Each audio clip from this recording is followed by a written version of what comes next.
Well, there is no more awesome sight in all of motor racing than a four-wide salute to kick off round one of the 2010-2011 World Series Sprint Cars, thanks to our friends at Mansells Car Carriers. The real surprise packet here this weekend, Stephen Lyons on debut with the Monty Motorsport team. What a result for him to be on the front row, Jay. Great result. Obviously a fantastic team. Buzzy Buswell, the crew chief. Lyons is a great driver, but a great start in World Series. David Murcott too, lightning fast in the Vortex Wings top 8 shootout. And Ian Madsen too, sight unseen in the TMG fabrication. Number 32 gets himself up into the top 6 as well for tonight's 30-lap A main. Set for a start, Murcott in the black and red number 83. His crew chief and good mate Dave Sharman turning the spanners. Set to go racing! Oh, it got a bit ugly between Lyons and Murcott. Going down into turn 1, Murcott tagged the wheel of Stephen Lyons and upside down goes the main line. Dynalog Dynamometers number 83 Eagle. Wow, both those drivers on the front row, on the gas. We'll take a look at the replay here. Dave Murcott just gets over the right rear of Steve Lyons. It's so easy to do. Tough break for Dave. Yeah, it started a little earlier coming out of turn 4. They got together. It was an ugly start. We're just seeing the officials here gently lowering the car back onto its wheels. You don't want to do any more damage than is already done. And this is a brutal blow for Murcott because, as you know, JJ, in points with World Series, you have to finish every race. It's so critical with points. Lyons and Farr. It's a pair of 7s on the front row. Would you bet against a pair of 7s? Maybe not tonight, folks. Robbie Farr steps up on the outside front row and leads him down into turn 1. Max Dumsley in the Valvoline number 5 alongside Ricky Maiolo as Farr checks out. There is the Australian champion, James McFadden. Now also in there is Matthew Reid driving the Jason Johnson car. Oh, Ian Madsen. He hit the wall hard there, Jay. Got in there. Now he's got to be careful that there's no rear end damage on that car. Very lightweight rear ends. It is easy to damage it.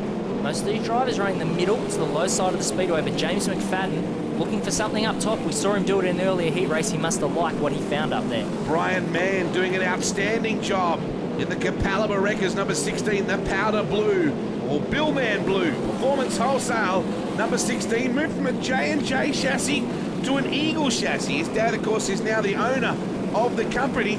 And gee, isn't there some Eagles in Australia this year? They're definitely becoming more popular. They make a good product, and a lot of top-line drivers, including Robbie Farr, changing over the Eagle chassis this year. Jason Sides coming through the B main. He's up in that rough stuff on the racetrack trying to find a groove to get him forward. Well, he qualified very late in the order and wasn't able to get himself up high enough in the points side of things there, so he's had to work. McFadden has some paint on the right rear tyre as well, so he's hit the wall. And now we see South Australian from Mount Gambier, in fact, Stephen Lyons. Oh, and Cameron Gessner. Great onboard pictures here, JJ Manifas. Gessner really hustles him in turn 1. Well, Cameron Gessner's found a groove on the low side. Gets a lot of traction coming off the corners. You can see the car actually leap forward. One thing I noticed here, though, is early in this race, Steve Lyons has that wing already jacked way back. So whether the setup they're looking for, you can see that the wing on that car is further back than the guys around him. So Steve Lyons has already moved that wing back with a hydraulic controller, trying to adjust the balance of the race car. Ricky Maiolo down the bottom side and Jason Sides up high, starting to fly in that Toyota Genuine Parts car. Oh, Sides, he got caught up just then. We just saw Andrew Shirley. And here is Robbie Farr. This is one very unhappy, very doctored up race car. They really just slammed the thing back together. It is race taped, it is welded, it is cut and shut. Somehow, Farr is arm wrestling it around. Well, it's Robbie Farr. When that green flag comes out, I mean, he's just going to get on the gas and try and get himself a win. Steve Lyons doing a fantastic job on the low side. Robbie Farr is leaving the door open, though. And we saw earlier that Cameron Gessner was getting a lot of drive down low. Steve Lyons is trying to do something similar. He's been up next to Robbie Farr a few times. Tries here again. We've got a multi-groove racetrack, and that's what you want, particularly now as leaders are getting into lap traffic. You know, Jay, there was some speculation or some discussion. Was Robbie Farr going to be a bit softer now he has his little boy Colton? Yeah, right. He's still a bar wrestling brawler, this man. I mean that with a sprint car these days. He has settled down a lot off track, but on track, he's still an aggressive, physical customer. Lyons is giving him plenty. What a debut for Monty Motorsport. For this Mount Gambier racer, a former national sedan champion of the street stock side of things, and always been a very handy racer. Moved over from the Dave Challenge deal onto Monty Motorsport. Hasn't he done a great job? Well, now we're going to see the high-speed game of chess. You've got Robbie Farr that's been running on the top side, Steve Lyons down low, but they're going to be in lap traffic. Now we're about halfway through this race as well, so we're seeing the fuel load burn off with the sprint car. Basically, the entire fuel load sits behind the rear axle, so as the race goes on, the fuel load burns off, that car starts to raise up in the back, and it definitely changes the balance as the racetrack's changing. There's a big groove down low coming out of turn 4, big rut almost that really offsets the cars. They come off turn 4. Cameron Kestner in third, the Metal Corp number 68 as we zoom in on the Barry Waldron-owned East Coast Pipeline number 7. A pair of 7s here at the moment, and closing in 2 is James McFadden, the Australian Sprint Car champ, as they put a lap down on Andrew Wright. And there is the American Tyler Walker in the Titan Garage's other new car, working on the Todd Wanless number 2, and Walker goes through.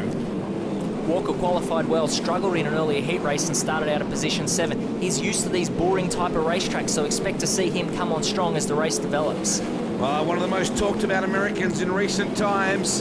He's a talented racer out of Los Angeles, California. Let me tell you, there aren't too many sprint car drivers out of Los Angeles. There he is now, hustling the Titan Garage's car. Brian Mann, top 5 at the moment, doing an outstanding job in that Eagle. Barry coming up on more lap traffic. Looks like it will be Trevor Green this time. Just waiting for this man, James McFadden. He doesn't like to run the bottom. Down in turn 1 and 2, we see most of the field on the bottom of the racetrack. And here in 3 and 4, there's still a couple of grooves, and McFadden continues to persist up on the top side. The track continues to slick off. Robbie Farr, he just keeps that same distance from Steve Lyons. I mentioned it before, that wing way in the back now for Lyons. He's got to be careful. If he rolls off the throttle, the car will want to go straight ahead. Look at this, Tyler Walker coming after Ian Madsen, who certainly has the Scandinavian ski slope like Lyons going. Look at that top wing. It is tugged way back and up high. This is busy now. This is the battle for 5th. Man to your left. Look at Tyler Walker on the top side. The Californian making a big charge now as he comes after Brian Mann. He's aggressive. He's up on the wheel. Charging from position 8 or 7 or 8 on the 4th row of the grid. And now Madsen trying to work him back on the bottom. Well, you got 2 super aggressive racers in Ian Madsen and Tyler Walker. They get together. Jesus, the tyre. Tyler Walker has cut down the left rear in that contact. I'll race like that with you two. I raced him clean the first couple laps. He wants to try to run me in the wall and pop my tire, give me no room to race. That's how I'll race him back. And you know what? There's plenty more races to come. I felt good. The car was good. The Titan 36 car was fast. And you know what? That's not how you race people. You race people the way you want to be raced. So that's how he's going to get raced. There's a very, very fired up Tyler Walker. Back at the restart now. We have 8 laps remaining. And Robbie Farr, that race car is a handful. Watching James McFadden with Brian Mann. And Brian starting to get up in the saddle now, Jay. And McFadden to the high side on Gessner. Look out, here comes the Australian champion. Well, just when we thought Brian Mann was going to pass McFadden, he just drove around the outside of Gessner. Good close racing here. Robbie Farr still in the lead of the track, slickening off. We've got a great race here with a few laps to go. McFadden on the high side here, coming after the second place driver Lyons. He's got nothing to lose. Sitting down the gutter, he's just going around and around with everybody else. Why not put it up on the high line and let her eat? Well, he's making positions now. McFadden chasing after race leader Robbie Farr. Robbie's car again gets hooked down in that low line rut coming off turn 4. McFadden's coming. Farr is defensive. He's got the car down the bottom. The car is wounded. And Farr is low percentage at the moment. He's down the bottom. McFadden coming after him. Onto the main straightaway. Oh, there's contact. McFadden has a monster crash. That was brutal. Out comes the steering wheel, the Australian champion's car in ruins. And McFadden climbing out of a massive wreck, Jay. Well, the 2 cars getting together. Great to see that James McFadden is okay. Obviously, he's pretty shaken around. He got into the fence a ton. Let's take a look on the replay. Oh, man.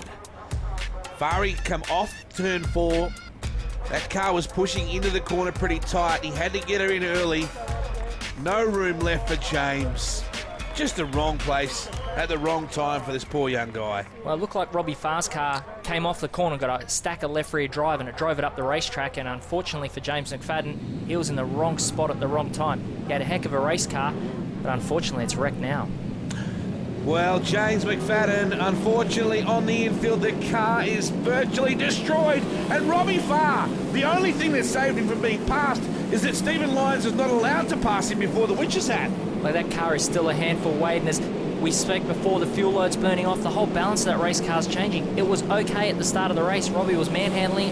It is awfully tough for him now. Ian Madsen starting to look up high as well now, trying to move on Brian Mann. Your leader is Robbie Farr. Oh, Brian Mann hit the wall then. Oh, Madsen, all four wheels off the ground when he hit the drain then. We're going to go restart situation here. The Blackshaw's entry of Ian Loudon. He is out and climbing out. Man, Madsen got some big air. And Brian Mann clobbered the wall with his right rear. So, see, watching Loudon surveying the damage with 4 laps to go. What a race, Jay. Well, it ain't over. Steve Lyons has got a great race car. Robbie Farr is starting to struggle as this race continues on. He's got a great few laps ahead of us. Only 4 laps remaining. It's a bit of a case that when the music stops, grab a chair because everyone's grabbing another spot. Madsen on the high line with Mann again. Gessner, rock solid. Madsen doesn't want a top 6, he wants a top 3. And now, who else is arriving? Is that Todd Wanless by the looks of things? What a battle we've got going here. Stephen Lyons, on debut, doing an excellent job. He really is. Buzzy Buswell got that car locked down, but Ian Madsen, he continues to work over Mann. Oh, You see how shortened up the tail tank there is. Andrew Shirley hard into the fence. look at Lyonsy setting up the start. Farry won't get caught napping this time. It's a much better start for the man originally from Milperra, now living in Western Australia, commuting across the country to drive the East Coast Pipeline car. And let's face it, you would, wouldn't you? One of the best rides in the country. Steve Lyons got himself a nice ride as well out of Western Australia. Robbie Farr, though, he's back. He's found the groove once again, and he's able to pretty easily drive away from Steve Lyons, which I didn't think a few laps ago would have been in a position to be able to do. What a comeback. A massive effort. This car, it was being beaten and banged with a sledgehammer about an hour ago, trying to get it into some sort of shape. Farry, he's been on the ropes a couple of times, but he's an Iron Man. The East Coast Pipeline, number 7 car, fettled by Nick Speed, will win round 1 of World Series Sprint Cars from Stephen Lyons, Cameron Gessner, Brian Mann, Ian Madsen, Todd Wanless finishing fast, Max Dumpty and Jason Sides rounding out the top 8. It was physical, it was brutal, it was a night at Titan Garage's Archerfield Speedway, and Robbie Farr is your winner.